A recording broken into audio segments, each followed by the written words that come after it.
In this video, we will learn how to delete checkbox in Excel sheet. So let's start. Here I have some checkbox list. So I want to delete this checkbox. So I just right click of the mouse, and here you see not have any delete option in this list. So I just select the full column here and right click of the mouse. Here you see the have a delete option in this list. Just click on it. The checkbox is not deleted. There is a second way. Just right click of the mouse on any checkbox.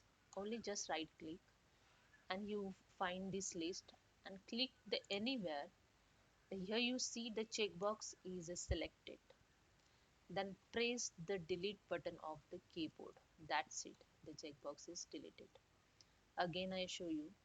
Just right click of the mouse and click anywhere. Then delete button press. That's it. Checkbox is deleted. So hope you understand. If you like this, please subscribe my channel. Thank you so much.